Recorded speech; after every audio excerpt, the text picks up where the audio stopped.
mentioned as a preferred candidate to be the next head coach of the Washington Redskins? I'm not worried about that, to be quite honest with you. You were the first person to mention it to me in a public setting. So What was your reaction in a private setting?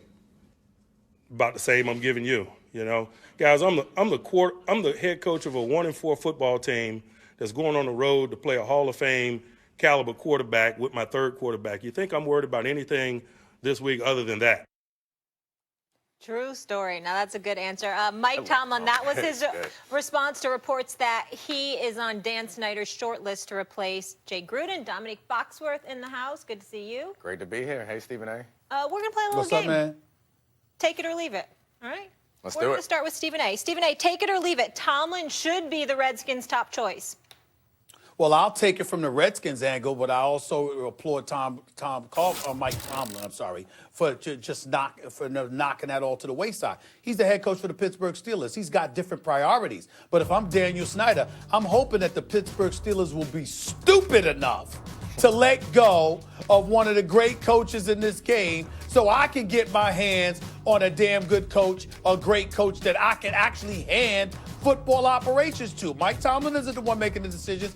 He's the head coach. Kevin Colbert and those boys are making decisions. I'd like to see Mike Tomlin in a position where he has more power, not just as a head coach, but decision-making power as it pertains to that roster and that organization. And I think that if he were available, Daniel Snyder should give it to him.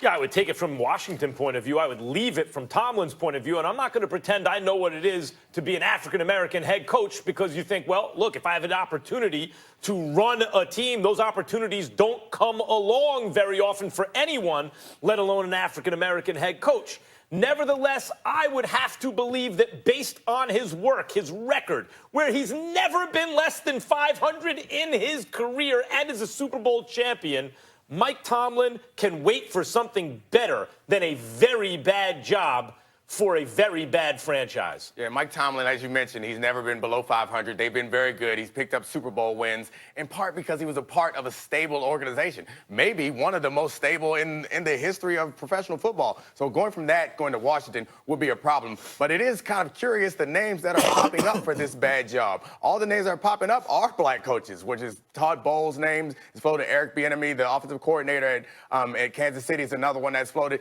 It's kind of frustrating sometimes. While I certainly encourage black coaches or want black coaches to get opportunities, it's frustrating, and it seems like sometimes it is just the worst possible opportunity, and this seems like a bad case. And I'm not even sure I would buy it from the Redskins' point of view, because they need to kind of clean house. And bringing someone like Mike Tomlin who can only handle the football operations, I'm not sure that's a solution, because the problem isn't necessarily the football operations. While that hasn't been great, the problem is everything in that building. They had 40 employees quit before the season started because they cited bad culture. So it's the problem is they need an entire overhaul. Hold on. I believe it was 40 employees. First of all, Mike Tomlin can positively influence any culture. And to answer that previous point, the nation's capital is known by many as Chocolate City. And I mean that very complimentary. If anybody should know that, okay, it is you, sir.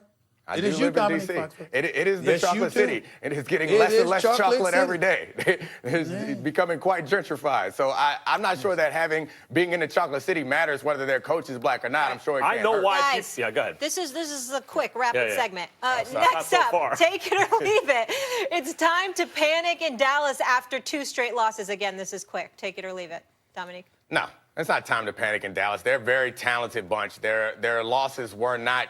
They didn't get blown out necessarily. I saw that last game. It was close. It could have been a one-score game if they wouldn't have had that penalty and missed the field goal at the end, and they had some success throughout that game. I think overreacting at this point to a team that's very talented and looked awesome, granted, against not very good teams, but looked awesome in the first 3 weeks would be unnecessary. I would take it. How much fun would it be if Dallas started to panic this early in the season? Take it. Stephen A.? I'm leaving it. No need to panic. Okay. Take it or leave it. The Panthers' offense is better without Cam. Stephen A. Take it right now. When he gets 100%, call me. Until then, take it.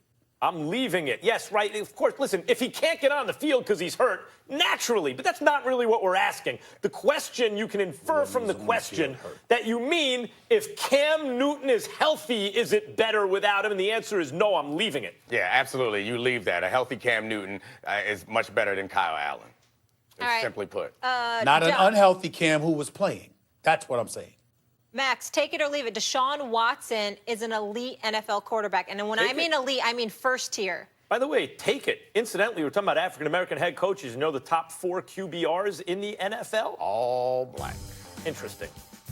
I mean, we definitely take it. He saved Bill O'Brien's job. Like, we would have a different staff there if they didn't get lucky enough to pick up Deshaun Watson when he was there in that draft. He is fantastic. He's escalated this team that's had a pretty bad offensive line. Granted, they've had some good defenses along the way, but he's taken them to another level, and he is certainly elite. He's consistently good and has the ability to go to another level and be one of the best quarterbacks in the league on any given Sunday. Stephen A? Take it. And when I think about Deshaun Watson, other than the fact that he's spectacular, I think about 2 things. Number one, we'd be talking about him a hell of a lot more if it were not for Patrick Mahomes. And 2, the Chicago Bears, with that defense that they have to be sick to their stomach that not only could they have had Mahomes, but Deshaun Watson as well. And they passed up on both to take Mitchell Trubisky. Traded up. You All could have right. traded Stephen down A. and gotten those Stephen guys. A. Colts should be the favorites in the AFC South. Take it or leave it. No, I'm going to leave that. I'm going to go with Houston. Yeah, I think you're right. Houston's better, but the Colts have certainly impressed. I was disappointed in Yes. Jacksonville up until this point, but the Colts have impressed everybody so far. I'm good. Everybody's a rival. So this is going to be a very, very challenging game in every way, shape, and form. Iowa.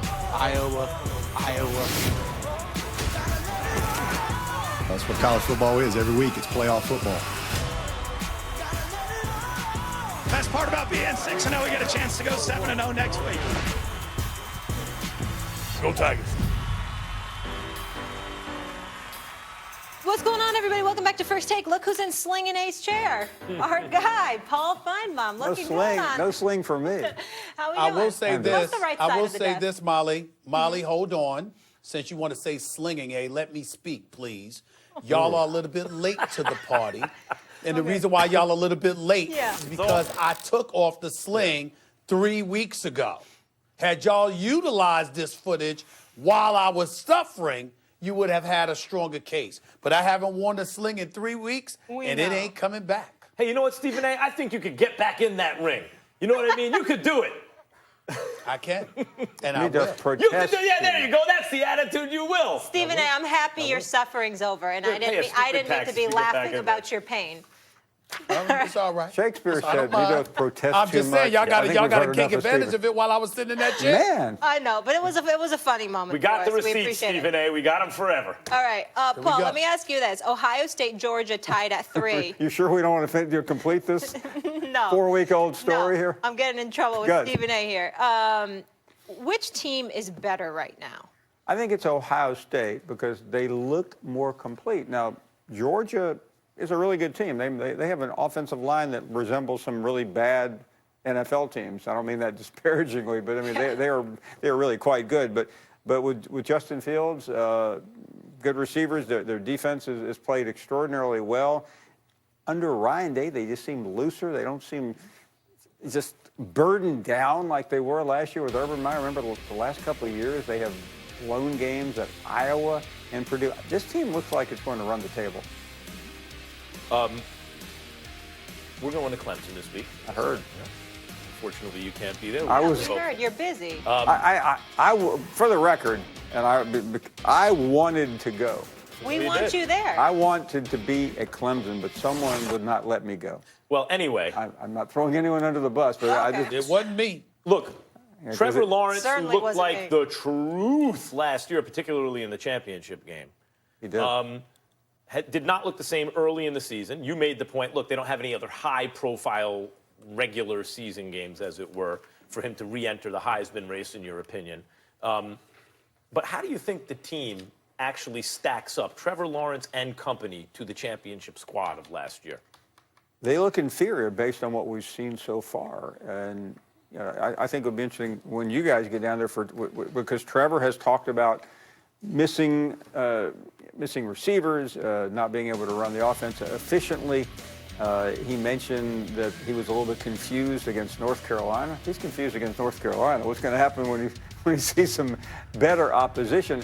I think they have been burdened down by all of the hype. Trevor Lawrence was the greatest quarterback in history. It was